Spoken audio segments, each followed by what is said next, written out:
রহমানকে স্মরণ করি। আমরা দেশটাকে খালেদা জিয়াকে শ্রদ্ধা ভরে সালাম জানাই। আমরা যারা তারেক রহমানকে এই মাদারগঞ্জের এই প্রান্ত থেকে, এই মাদারগঞ্জের এই অঞ্চল থেকে হাজার মাইল দূরে যিনি বসে বসে আমাদের সম্মেলনের খবর নিচ্ছেন, আমাদের প্রিয় নেতা জনাব তারেক রহমানকে আমরা সালাম জানাই আমাদের সকলের পক্ষ থেকে। প্রিয় ভাইরা, গত জুলাই আগস্ট মাসে এই বাংলাদেশে একটি রক্তক্ষয়ী অভ্যুত্থান সংগঠিত হয়েছে। সেই রক্তক্ষয়ী অভ্যুত্থানে হাজার হাজার ছাত্র, শ্রমিক, জনতা, মাদারগঞ্জের 3 জন, মেরান্দায় 4 জন সহ শত শত হাজার হাজার ছাত্র, শ্রমিক, জনতা তারা জীবন দিছে। শত শত ভাই বোন তারা অন্ধত্ব বরণ করছে, শত শত ভাই বোন তারা বন্ধুত্ব বরণ করছে, হাজার হাজার ভাই বোন তারা আহত হয়ে চিকিৎসাধীন আছে, মৃত্যুর সংখ্যা বাড়ছে, তাই না? আমরা আজকে এই সম্মেলনে জুলাই আগস্টে রক্তক্ষয়ী অভ্যুত্থানে যারা শাহাদাত বরণ করেছে, যারা জীবন দিয়ে শেখ হাসিনাকে, মির্জাকে বাংলাদেশ থেকে বিতাড়িত করেছে, আমরা সেই সকল বীর শহীদদের আমরা স্মরণ করি, তাদের বিদেহী আত্মার আমরা মাগফিরাত কামনা করি। আমরা আল্লাহর কাছে শুকরিয়া আদায় করি।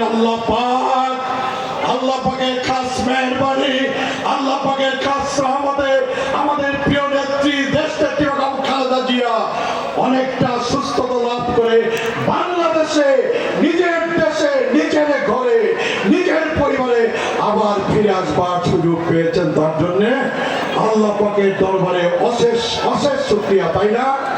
অশেষ শুকরিয়া। আমরা আশা করি দেশনেত্রী বেগম খালেদা জিয়া উনি আবার সশরীরে বাংলাদেশের নেতৃত্ব দিতে, দলের নেতৃত্ব দিতে, বাংলাদেশের খ্যাতমত করতে আবার সক্ষম হবেন, আমরা এই আশা নিয়ে বসে আছি। আমরা আশা করি আমাদের প্রিয় বোন জুবাইদা রহমান ডাক্তার, উনি বাংলাদেশে আসছেন 17 বছর পরে, তাই না?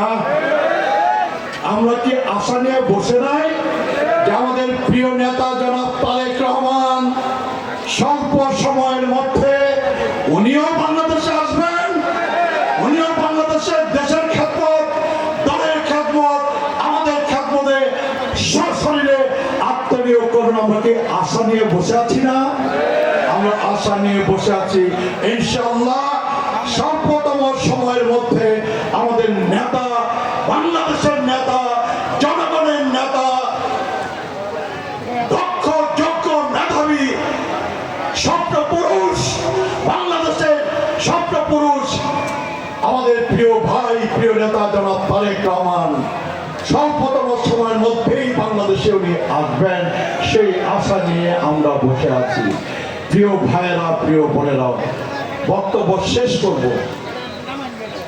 শেখ হাসিনা আমাদের প্রিয় নেত্রীকে ঘর ছাড়া করেছিলেন, মনে আছে না? বাড়ি ছাড়া করেছিলেন, মনে আছে না? আল্লাহ পাকের কি ফয়সালা নাই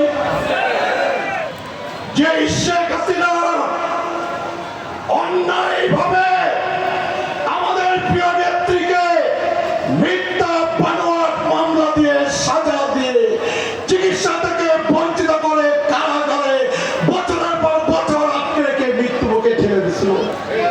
যেই শেখ হাসিনা ক্যান্টনমেন্টের বাড়ি থেকে, যেই বাড়িতে শহীদ প্রেসিডেন্ট জিয়াউর রহমান বাস করতেন, যেই বাড়িতে তারেক রহমান বাস করতেন, যেই বাড়িতে কোকা বাস করতেন, যেই বাড়িতে দীর্ঘ বহু বছর ধরে আমাদের প্রিয় নেত্রী দেশনেত্রী বেগম খালেদা জিয়া বসবাস করতেন, সেই আবেগের বাড়ি, সেই আবেগকে স্মৃতি বিজড়িত বাড়ি, ক্যান্টনমেন্টের সেই বাড়ি থেকে শেখ হাসিনা তাকে বের করে দিয়েছেন এবং সেই বাড়ির নাম, নিশানা, চিহ্ন পর্যন্ত রাখেন নাই।